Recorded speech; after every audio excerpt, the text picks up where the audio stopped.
குதிரை பேரத்தை முதலில் உருவாக்கிய நிலை திமுகவுக்கு இருக்கிறதே தவிர எங்களுக்கு இல்லை. அந்த நிலை இல்லை. இந்த ஆட்சிக்கு குதிரை பேரமே தேவையில்லை. 96 பேர்களை வைத்துக் கொண்டு மைனாரிட்டி அரசை நடத்தியவர்களுக்கு தான் அது தேவையை தவிர எங்களுக்கு அந்த தேவை இல்லை. குதிரை பேரம் என்பது என்ன என்று எனக்கு புரியவில்லை. எல்லோரும் குதிரை பேரம் என்கிறார். ஆகவே புரியாத ஒன்றை புரியது போல குதிரை பேரம் என்று சொல்லிக் கொண்டிருக்கிறார். ஆகவே அதற்கு வேறு பொருள்கள் தமிழ்நாட்டிலே தேடிக்கொண்டிருக்கிறோம். எப்படி அதற்கு பதில் சொல்ல வேண்டும் என்பதற்கு சிலபஸிலே தேடிக்கொண்டிருக்கிறோம். அது கிடைத்தால் அதற்கான பதில் சொல்லப்படும். தமிழ்நாட்டுல எல்லாமே சேஞ்ச் ஆயிடுச்சு. உங்க நகையையும் சேஞ்ச் பண்ணுங்க. உங்க பழைய நகைக்கு கிராமுக்கு 150 ரூபாய் கூடுதலா வாங்கி புது நகை எடுத்துக்கோங்க.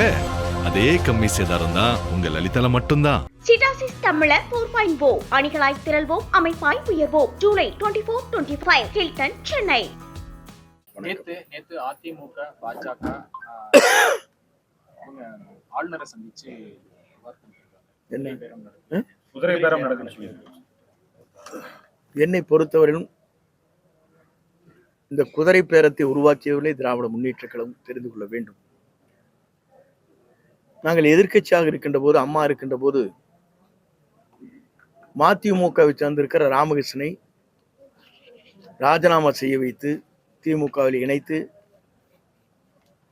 மீண்டும் திமுகவிலே போட்டியிடுவதற்கு வாய்ப்பை அளித்தார்.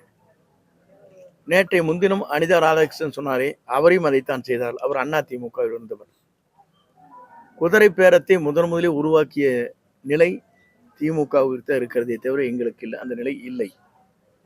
குதிரை பேரம் என்பது என்ன என்று எனக்கு புரியவில்லை. எல்லோரும் குதிரை பேரம் என்கிறார்கள். ஆகவே புரியாத ஒன்றை புரியது போல குதிரை பேரம் என்று சொல்லிக் கொண்டிருக்கிறார்கள்.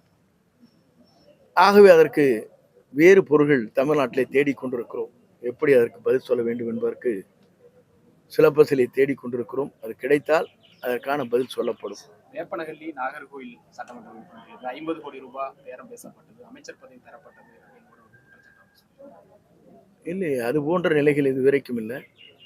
போடப்பட்டிருக்கிற அமைச்சர் அத்தனை பேரும் நம்முடைய தமிழக வெற்றி கழகத்தில் வெற்றி பெற்ற பல பேர் அதில் இடம்பெற்றிருக்கிறார். 90%. அதற்கான நிலைகள் இல்லை. நீ குதிரை பேரம் பேச வேண்டிய அவசியமே இல்லை. நாங்கள் வலிமையாக இன்றைக்கு ஆட்சி அமைத்திருக்கிறோம்.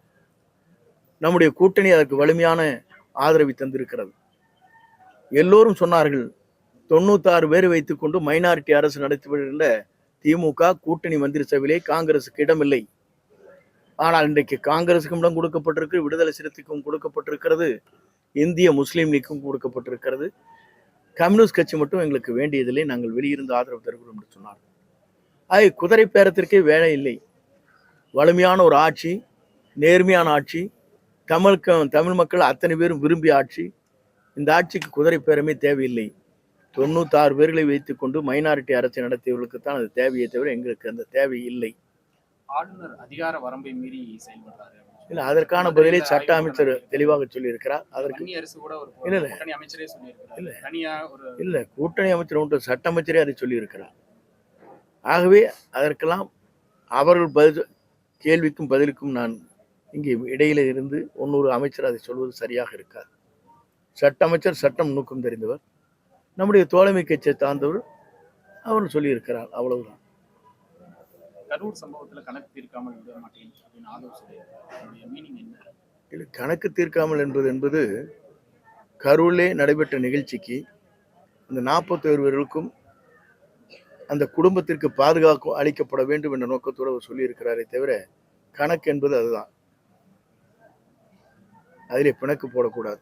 தமிழ்நாட்டுல எல்லாமே சேஞ்ச் ஆயிடுச்சு. உங்க நகையையும் சேஞ்ச் பண்ணுங்க. உங்க பழைய நகைக்கு கிராமுக்கு 150 ரூபாய் கூடுதலா வாங்கி புது நகை எடுத்துக்கோங்க. அதே கம்மி சேதாரம் தான் உங்க லலிதால மட்டும்தான். சிட்டாசிஸ் தமிழர் 4.0 அணிகளாய் திரள்வோம், அமைப்பாய் உயர்வோம். ஜூலை 24-25 ஹில்டன், சென்னை.